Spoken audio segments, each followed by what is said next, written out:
And the stream is engaged. But I got a special treat for you today, John. If everything works out okay, you are going to be the first person ever to be live on my Instagram channel too. Wow. Quite the honor. There you go. I have to do a special second step on this. Great. All right. So that's working. So, and there's people here. So I'm going to get this show on the road.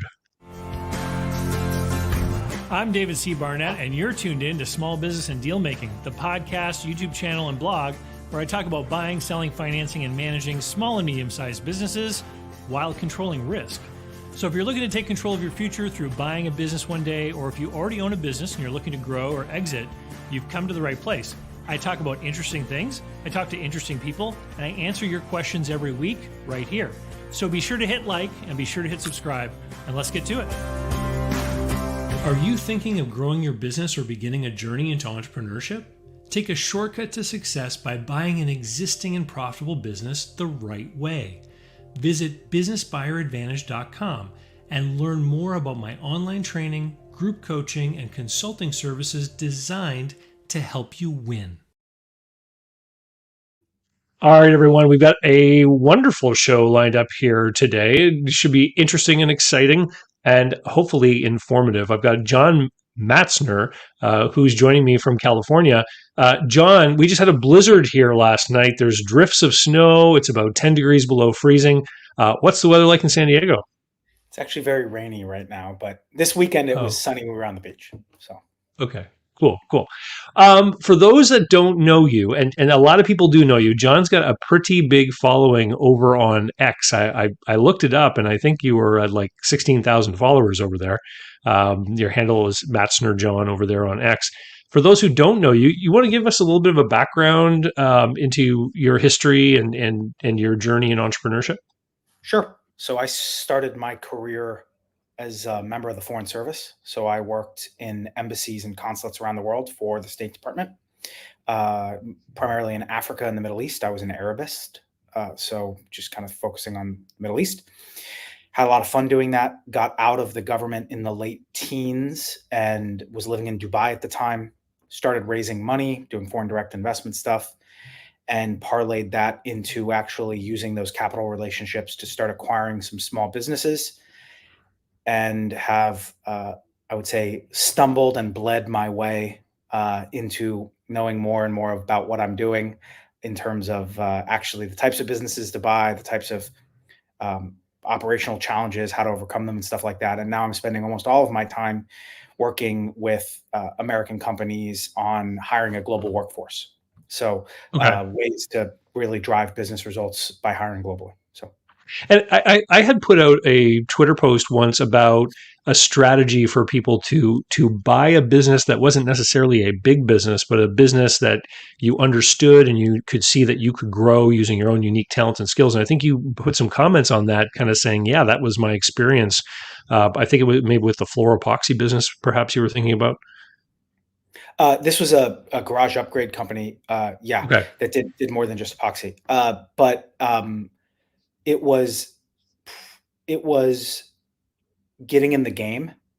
Specifically, it was getting in the game in a way that had some, more or less capped downside, which we can talk about, and getting good, building a track record, but coming in specifically knowing, just looking at the kind of digital marketing scenario around this business or within the industry, knowing that I could grow it and generate customers pretty quickly. Then that was part of the kind of diligence process, was looking at the digital marketing environment for this particular vertical and saying it was underpriced. Therefore, I know that I can generate customers consistently for this business. Yeah, I was actually speaking with a business owner last week, and he was talking about how he has this lean time of year, and we were discussing, what he does for marketing and advertising and all this kind of thing, and it blew me away. This person has regular clients who come in all the time. He doesn't have an email list. He doesn't collect their emails, right? And so this is the kind of thing that we sometimes see when we're looking at small businesses, is like, hey, if I owned his business, that would be the first thing I would implement, like is start to get a better methodology for interacting with the clients and maybe do some incentives or promotions for that lean time of year. Now, we connected on this boomer bummer, which was a tagline that you had suggested. We connected on this because there was another conversation on Twitter about some people reaching out to you after they had done small business acquisitions who were then looking for help. And for those of you who've tuned into some of my holiday chat calls, you've heard me go through some of those calls as well, where people do a deal and they realize that they made some mistakes in the acquisition, and then they're panicking and they're trying to figure out how they can save themselves. You want to describe or maybe relay some of the stories of some of the situations or scenarios that you were talking about in that post?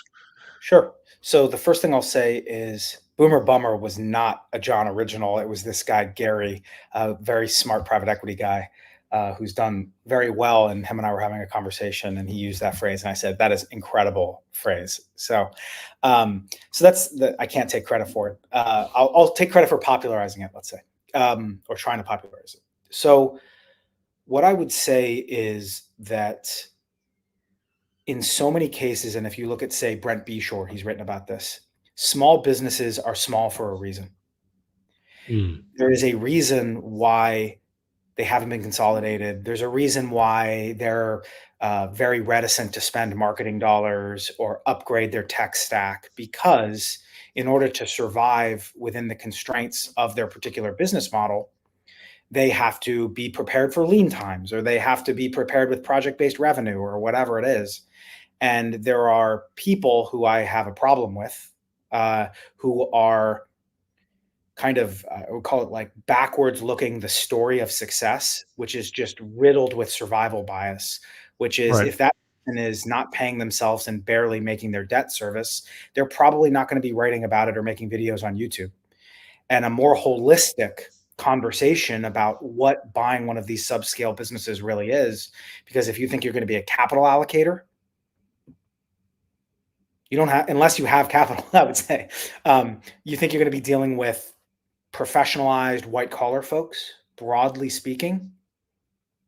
You think you're going to be doing tuck-in acquisitions and it's all M&A and all this stuff.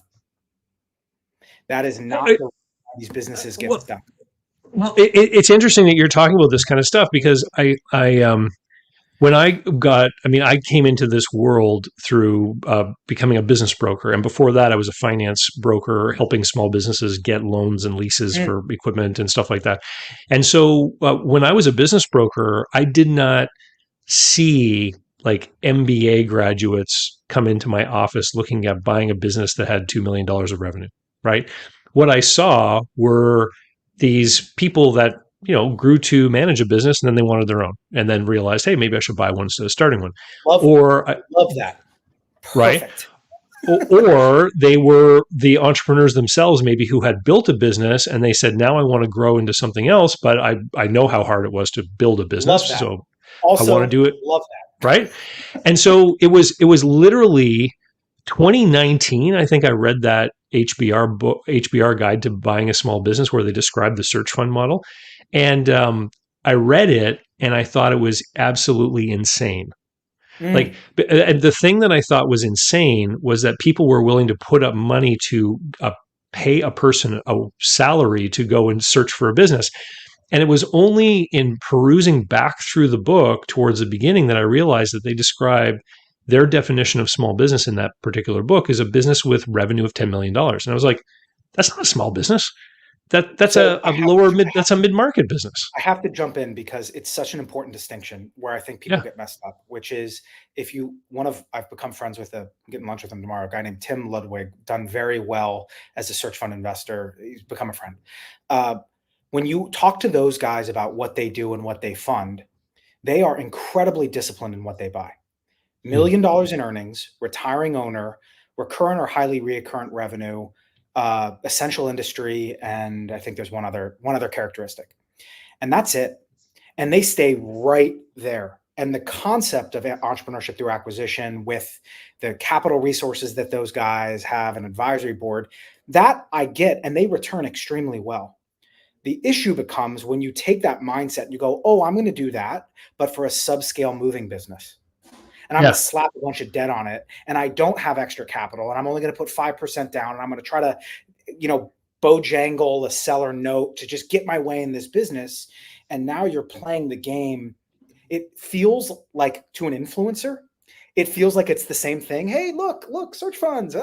But it is completely different when you're operating in that, call it $350,000 to $700,000 in SDE range, than when you're in a recession, like retiring owner, $1 million plus in earnings. You've got some capital to float a payroll.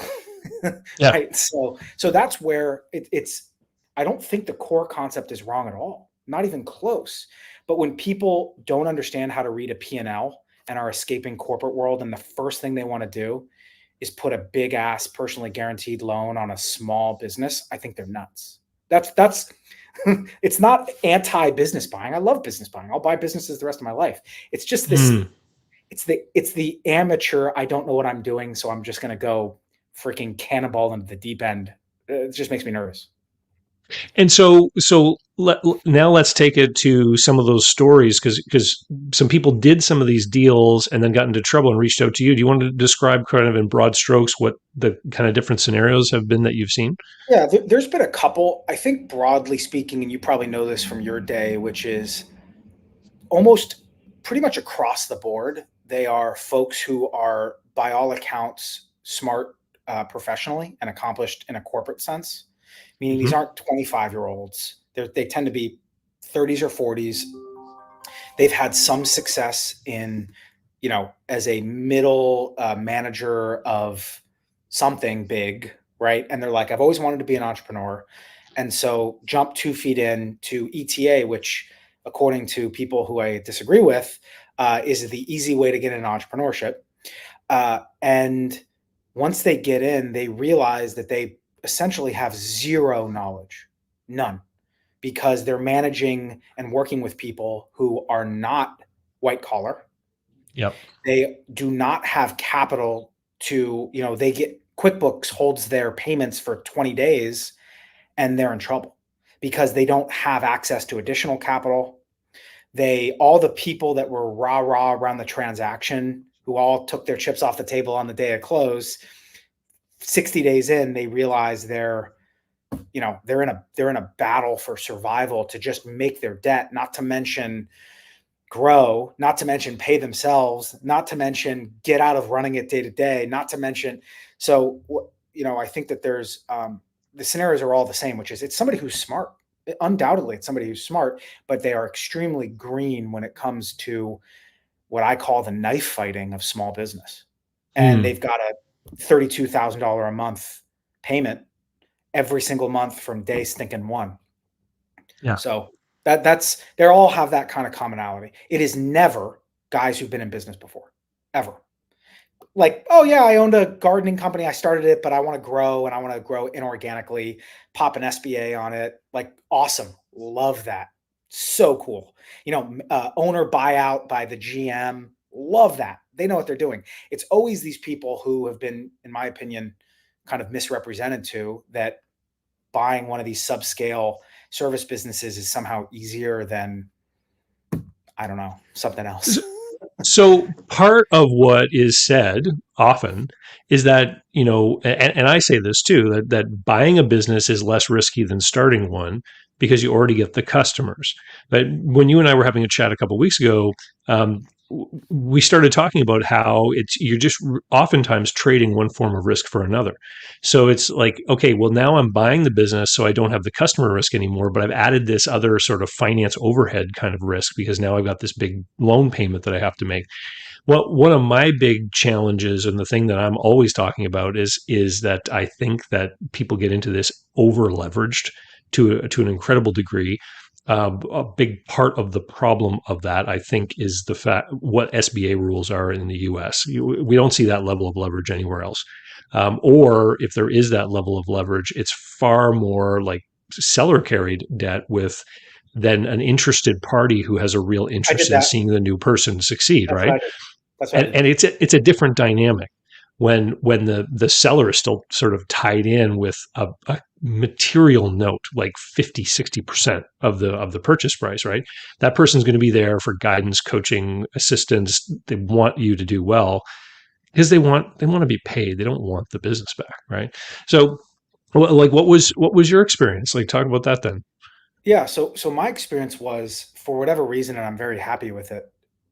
And I'm really glad you commented about, I'm not anti-debt. I just think it needs to be wielded carefully. That's basically what I Mm, would say. Like it is the analogy. It's my favorite, one of my favorite analogies I've ever used, which is debt is like a sharp knife in the kitchen, which is in the hands of an experienced chef.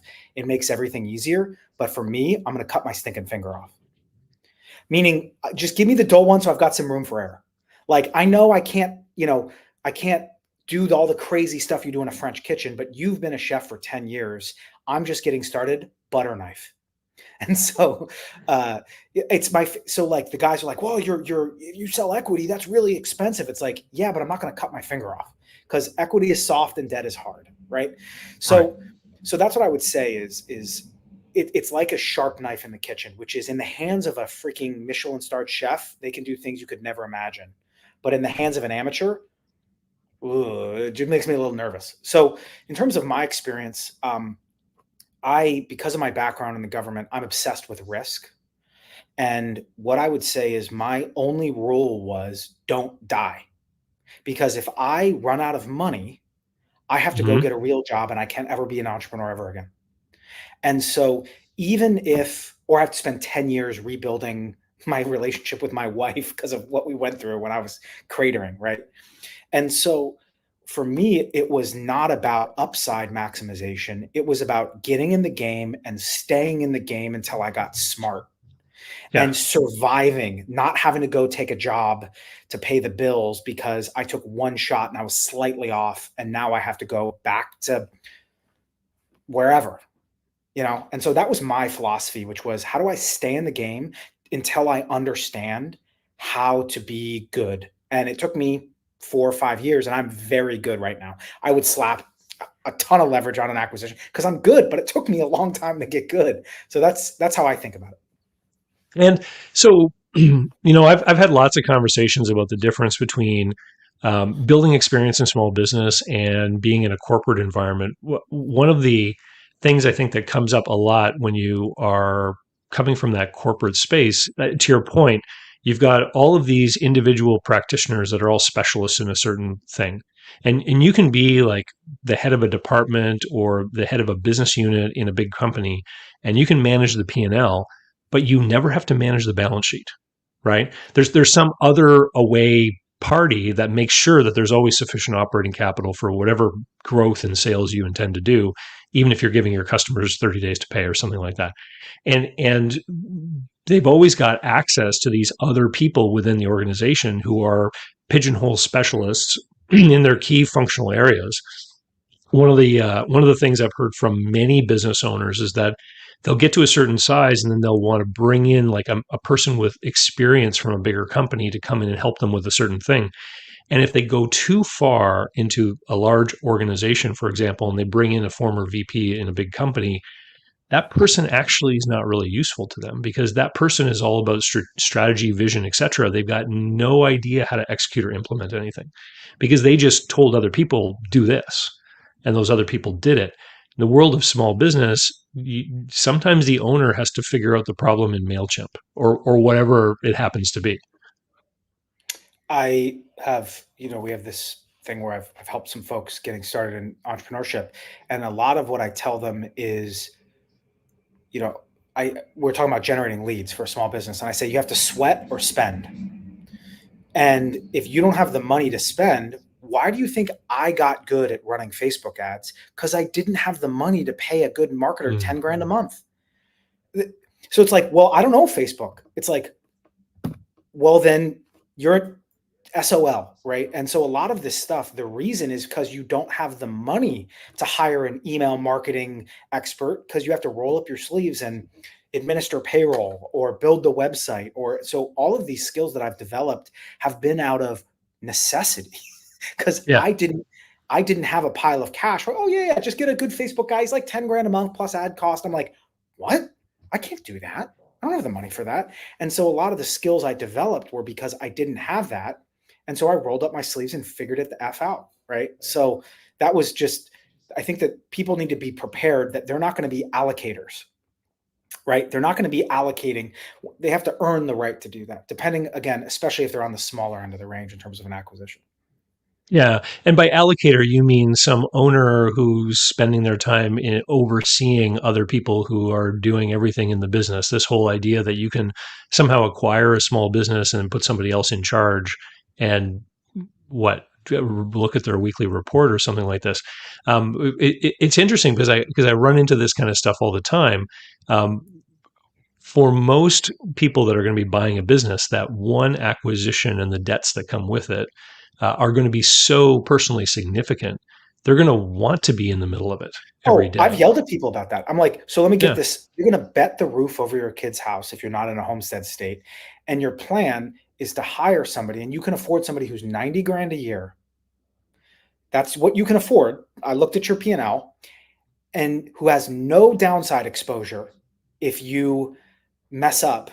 And your plan is to let them just play with the roof over your kids' heads. Best of luck. Best of luck. Yeah. Best of luck. Like, best of luck. So let's talk about some of these experiences, because one of the things that I've seen consistently is, and we mentioned earlier about how you can see a way that you can improve a business. I'm meeting a lot of searchers who have this idea that just because the seller is an older person, that somehow that makes them incompetent. And there's one case in particular that I'm thinking about where a searcher looked at the financial statements and did some benchmarking and was like, oh, they're off in this way and they're off in that way. And there's so many ways that this business can be improved and fixed. And then they actually went and spent a day at the business with the owner. And when they actually got to see how the business was being run, yeah, it didn't have, an app-based, order processing system. It didn't have all these fancy tools. It had paper-based systems, but the thing was being run like clockwork, and there was no room for any kind of additional customer calls these were technicians going out to people's homes. It was all like maxed out in every way possible. And the reason why they weren't, benchmarking well in certain metrics just had to do with some local particularities of where they were. And the person came back and was like, it was a real eye opener for them. And they had to pay money to travel it was an away business. They were distantly located from the searcher, but they came back and they were like, wow, this was a real eye opener. I'm so glad I didn't, make an offer based on all the assumptions I had looking at the numbers. You meet people that are kind of focused on numbers to their detriment? I think it's an intellectualization, meaning I'll tell you two things. This idea of the search being different from the operations, and then Chesterton's fence. So one of the biggest issues I see that you'll identify with is a lot of times what I see with these corporate refugees is the search feels like their job.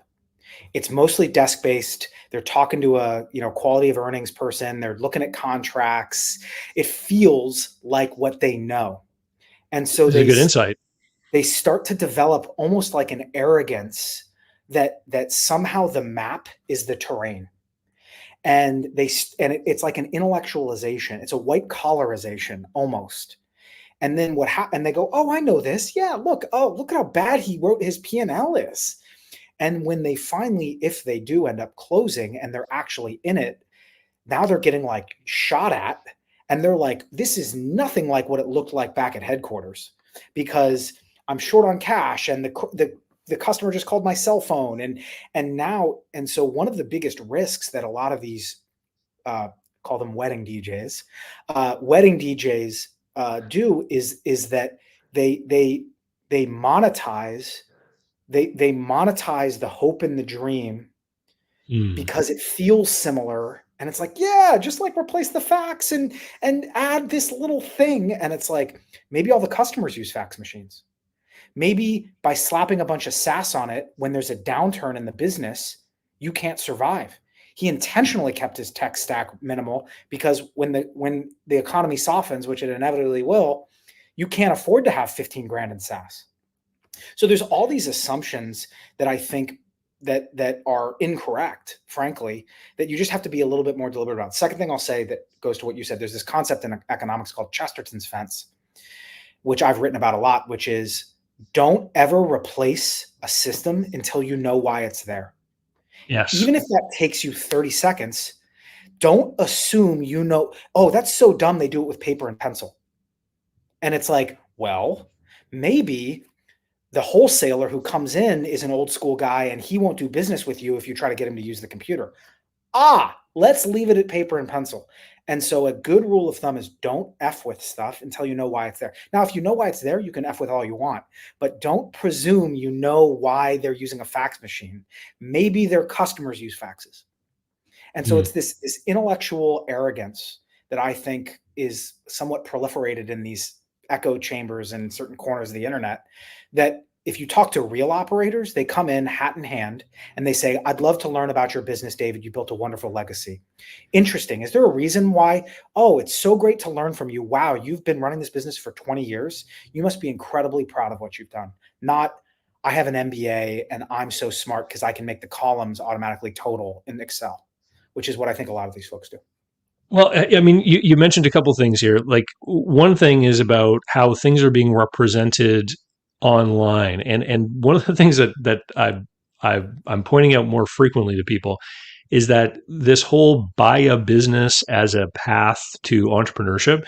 The idea is creating a media industry around the idea. So, I mean, I'm online. I create content online. My channel has a sponsor. My products are something that I pitch on this. The whole reason this channel exists is to promote me. But there's other channels being built, and they are media businesses. And I think that some people they don't realize, hey, wait a minute, the whole purpose that this stuff is being created is to itself be a business in some way. And there's something that they're pushing, marketing, et cetera. And this kind of, there's a lot of people who, you used the analogy earlier, have their hands in the cookie jar. There's a lot of people who have an interest in people doing deals because they're providing services of one form or another. And that, you just have to think about what is the position of this person that you're listening to. What is the, that old Roman expression, "Que bene," like who's benefiting from the creation of this content or whatnot. I think, David, what I would also add too is that and you know this because I know you're the same way that I am, which is I am the most golden retriever positive business person in the world. And it just feels a little bit to me like telling somebody to have kids and saying, don't worry, you can just hire a nanny. Meaning it is the most important thing I will ever do. I will never do anything differently. But if you say it's going to be easy, there's something off here. And so what I mean is go into it with open eyes, say, wow, I'm going to work my little butt off. I'm going to take a calculated risk. I'm a calculated risk taker. I'm going to put in the work required. If you do that, I will give you my cell phone number and you can talk to me. What I'm not okay with is a misrepresentation about what this is, because it is not unicorn farts and reports from the beach in Costa Rica. It's loading dumpsters if that's what it takes to get the job done, which I've done. And so that's all. And I'm the most positive. I want everybody to be an entrepreneur. I just want them to go in just like I want everybody to have kids, but I want them to go in saying, I'm going to change some shitty diapers. Just admit that it's okay. And you can build fabulous wealth in business.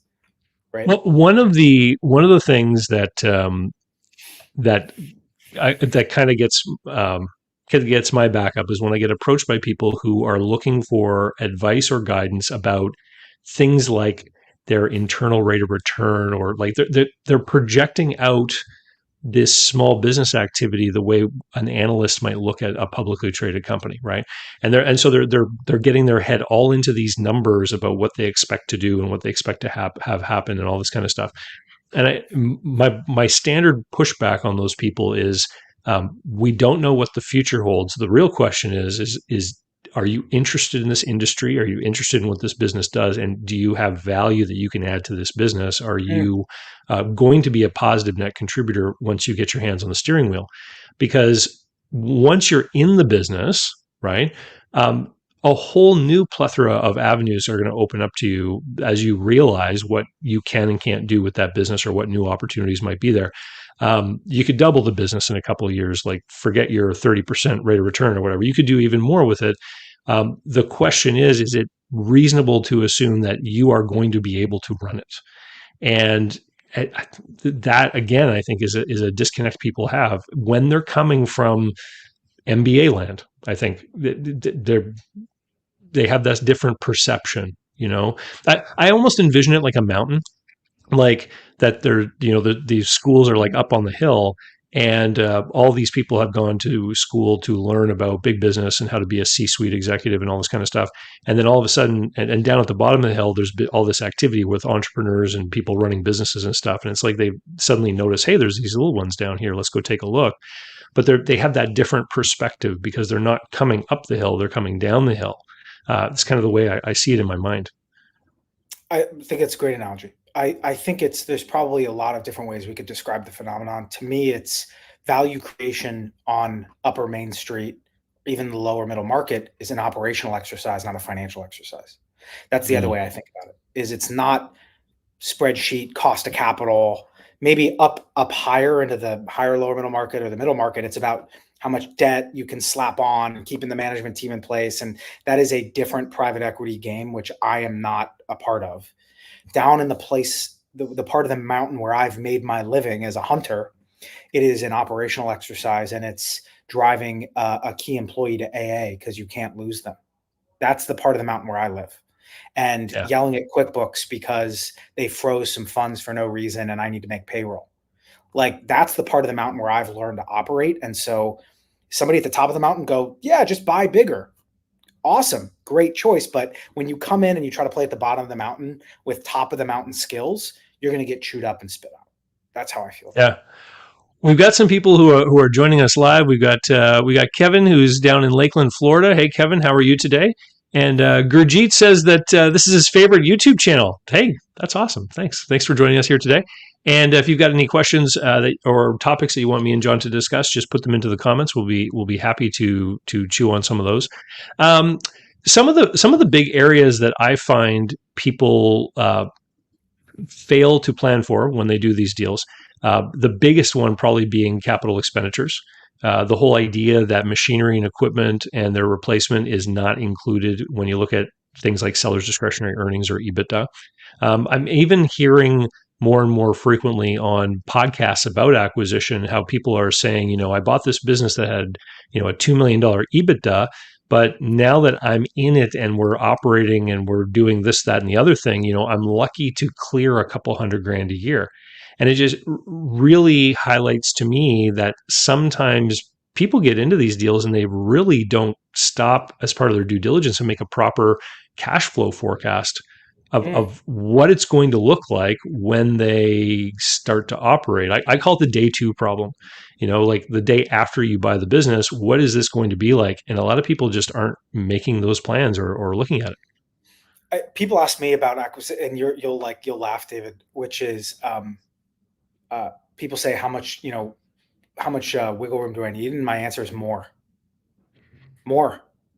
because the only way you have to quit playing the game is to run out of money.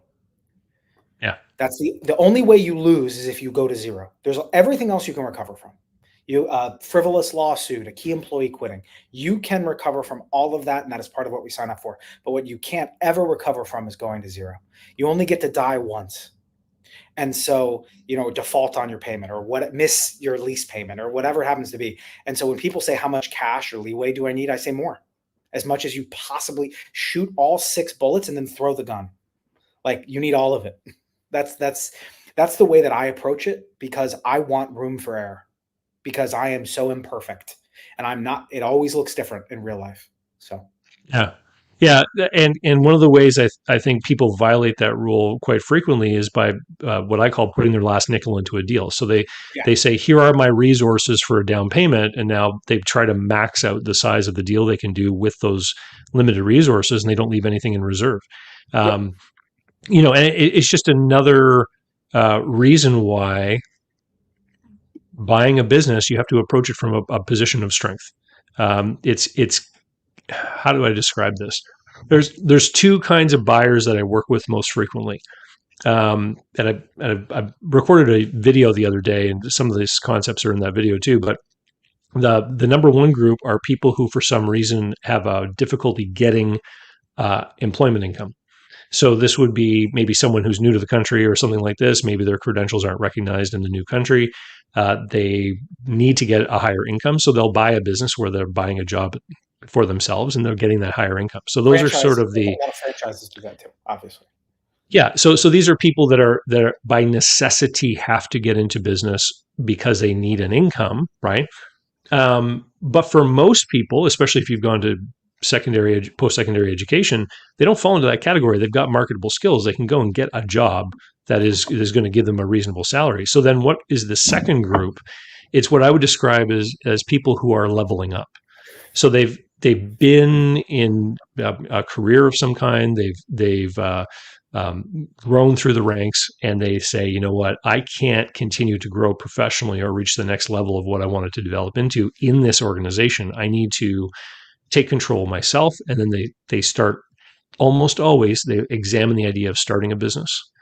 And then when they start to realize what the risks are of a startup, then they eventually somehow end up realizing, hey, maybe I should buy something instead. And that's what eventually maybe draws them into becoming part of my audience and stuff like that. I have this new thing. I don't know. I got to come up. Maybe you can help me come up with a better term for it, which is I actually think that there's like this third category. So there's startups. And when I think startup, I think probably they need venture money. It's technology related, whatever. Then there's obviously like the buy a business, whatever. But there's this other model that I like or think about, which is like, it's not a startup. It's a new company in an established space. Like, it's not a startup. Like, we're going to do Uber for dog walking, right? It's like, no, I'm going to start a epoxy floor business, which doesn't cost a lot of capital to get started. That's not a start. What do you say? I have a startup? No, you're like, I'm providing a service and making more money than it costs me. And I'm using this to potentially springboard into other things or see if I like this industry. Like, I wish there was another word other than startup, because startup to me means like, it's like Uber for dog walking. And I'm like, well, yeah, you're using the startup in that Silicon Valley kind of correct, which I think nomenclature, a lot of people do that, right? Right. And so I wrote a book called Smarter Than a Startup, and I specifically put that word in because I wanted it to appear in search results for people looking for things about startups. But in my mind, if you're starting a new business, moving and storage business, people move houses, people have been hiring moving companies forever. Starting a moving company, if someone came to me and they said, I want to get into business, my advice to them is never to try to reinvent something from scratch. Because we don't know if there's any real demand. But I can tell you there's demand for moving companies, right? If you take because there's a bunch of them.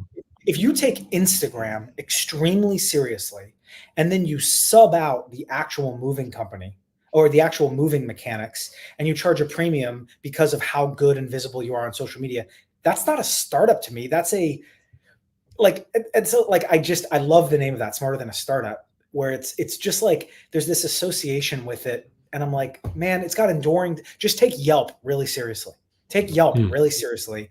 And now the demand is there. The demand's there, And I think for me, David, talking about the boomer bummer, I think the dirty secret that a lot of these people who throw some of these terms around retiring baby boomers is the majority of these businesses, and I've written about this before, the majority of these businesses to me are not transactable. But the demand is still there.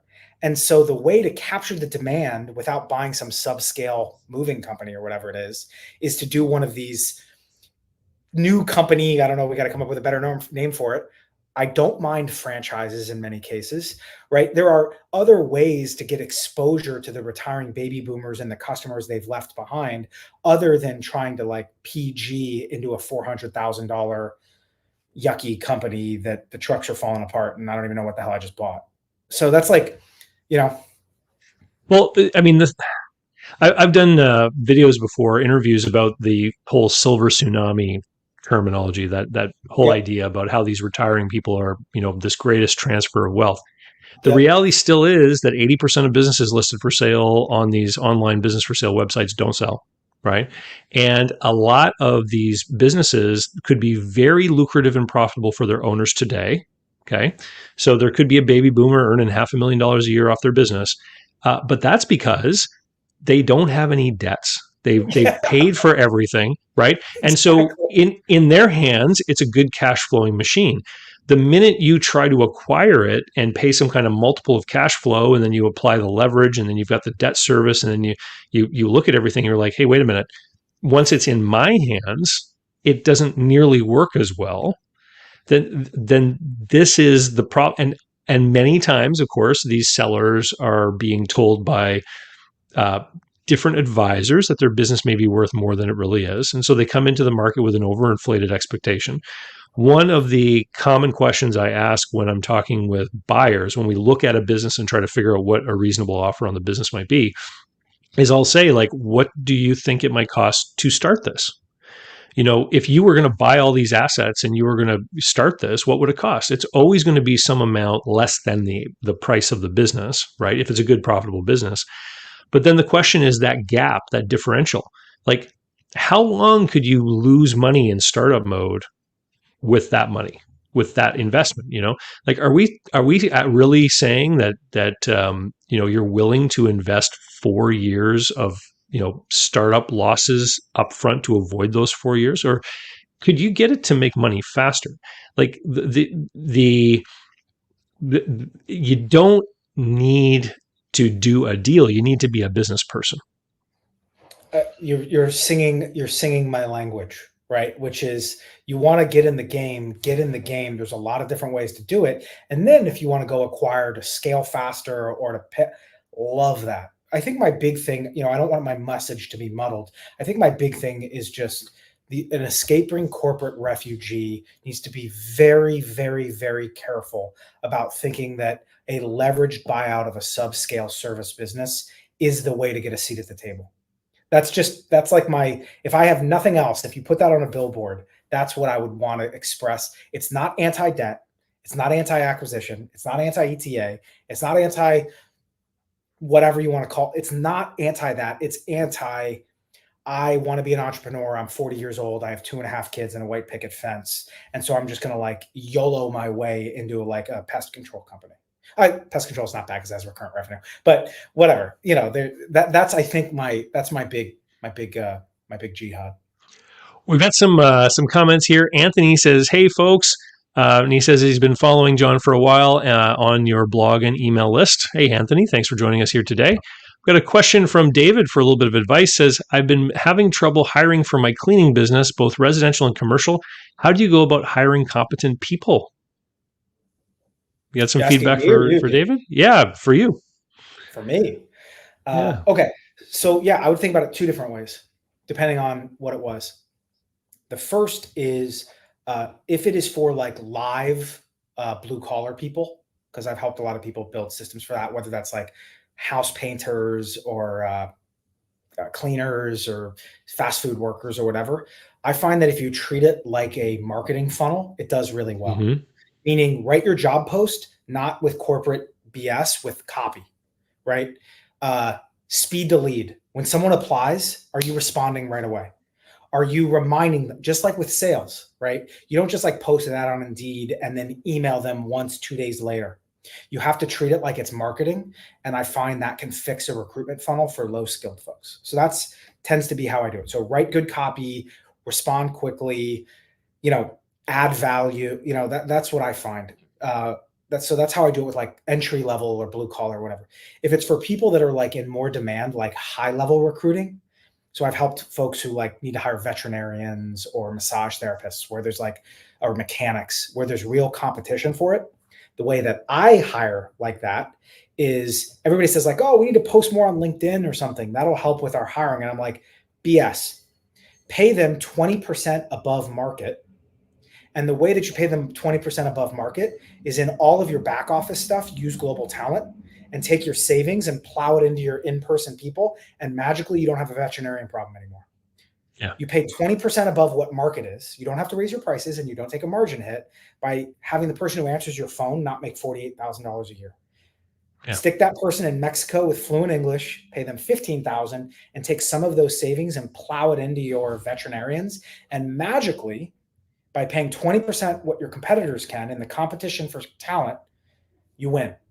And so you rejigger your labor methodology. So that's how I do it. One of the other sort of tricks that I've seen people use more recently too is about expectation building. You know, like if you have we often think about this with our customers, you know, setting the expectation of what the service or product is going to be like when they deal with your company.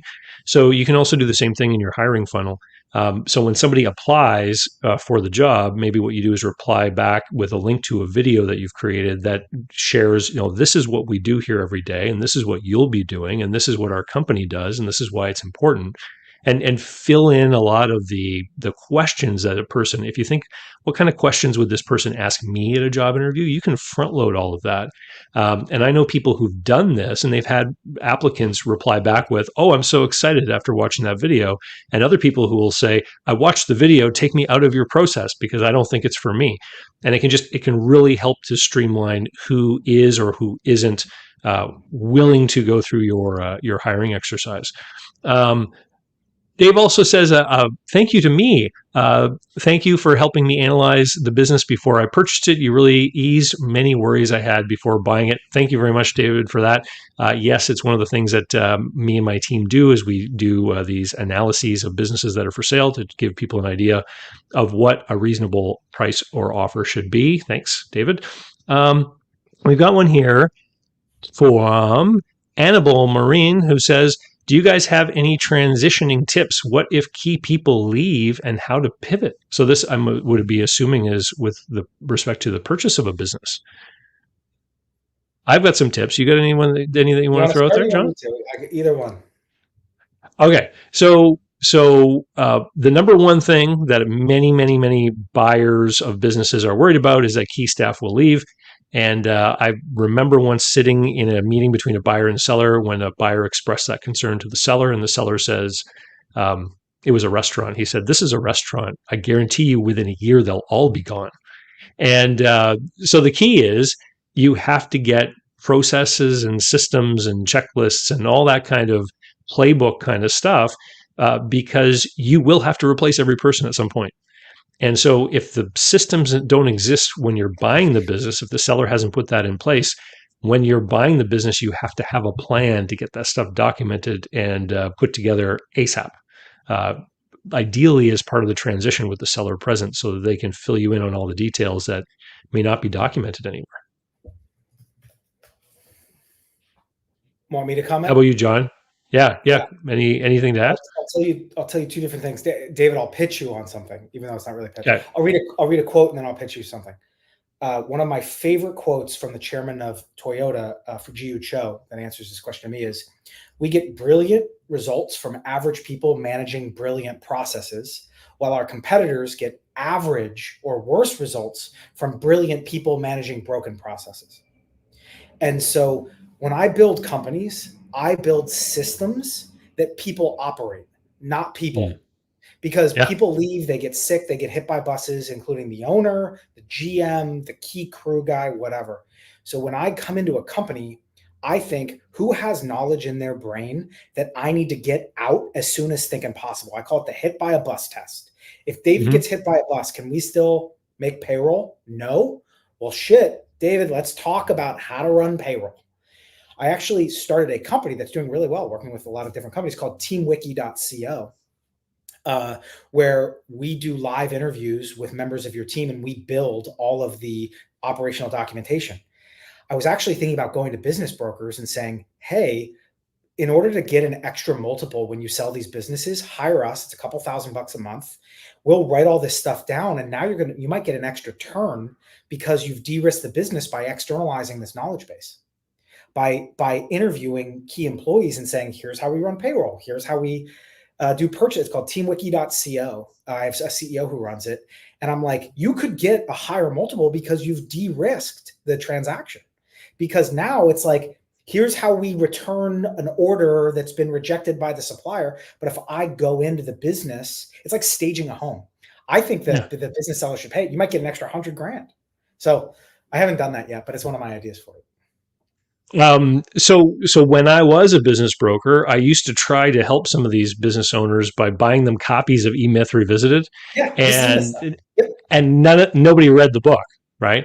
And it was done for you. This is done yes. for you. And so I did end up creating a process that, if anyone's curious, there's basically, if you go over to easysmallbizsystems.com, there's a thing that people can enroll in there. It's a half-day program on how to do this. But yes, a done for you is another level, of service above that for people that just don't want to get involved. It's interesting though, like the way I position that kind of organization and systematization is it's an investment in time to make your business better and make it easier to manage, and usually ends up becoming more profitable, because as you're going through this analysis and understanding process, you usually identify problems or underutilized resources or something of that nature that helps you make the business better as you're working on it. So I don't think it's something people should do when they're getting ready to sell. I think every business owner that is making money needs to do it to make their business better.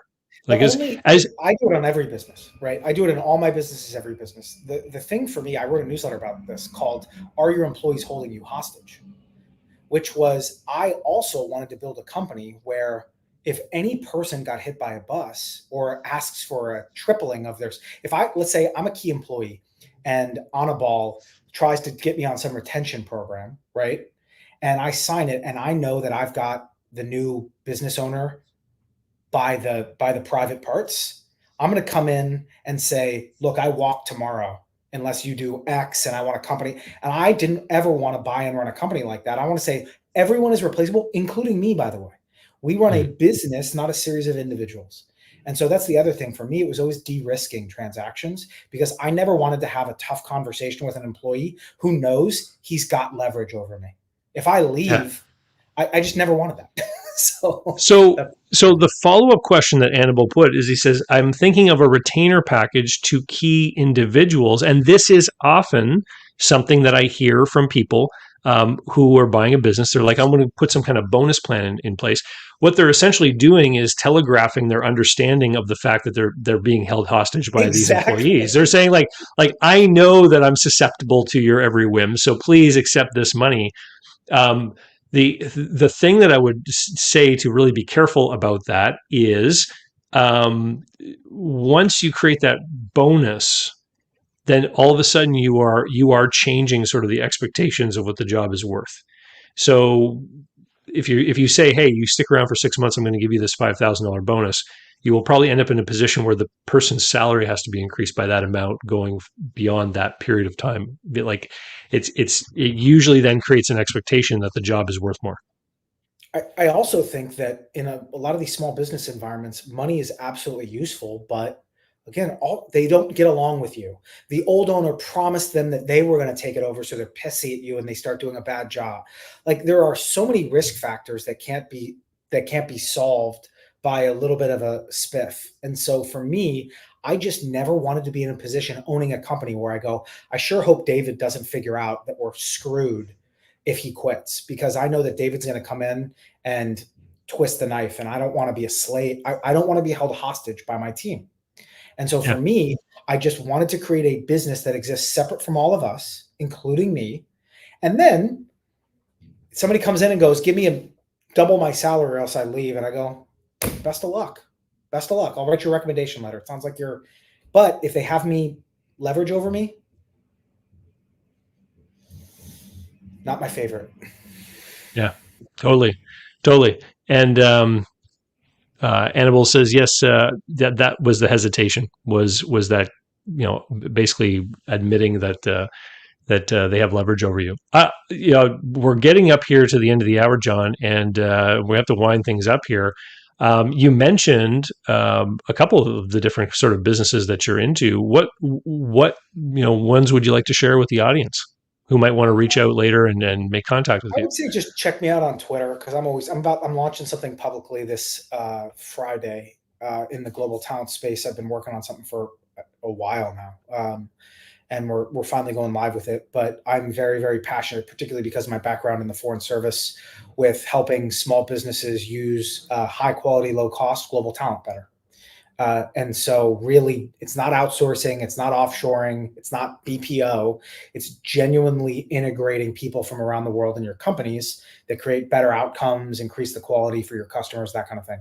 Because in all of my business activities and acquisitions, having people from around the world contribute to my success and the business's success was just it was like using the internet before anybody else did. It was just like so good. I could deliver so much more of a quality product. I could, give better benefits. I could just do wonderful, wonderful things by just hiring globally instead of within 20 minutes of my warehouse. So I would say check me out on Twitter. I'm launching it live officially on Friday. Awesome. Well, congratulations with that, and good luck with everything. I'll be curious to tune in and see what you're doing. But I want to thank you on behalf of the audience and everyone who tuned in for coming and talking with me today. Just to reiterate that the reason that small businesses trade for such low multiples of cash flow, if you compare them with things like Coca-Cola or other big companies, is because these are the riskiest assets that exist. Like, small business is risky and small business is hard, and it creates a lot of opportunities for the right people. And the last little thing that I'll drop in here is that it's also one of the few places where, if you're really keen to get into small business and you're really keen to develop that skill set that you mentioned before, learning how to do all these things because you have to, you can get paid to learn by working for a small business.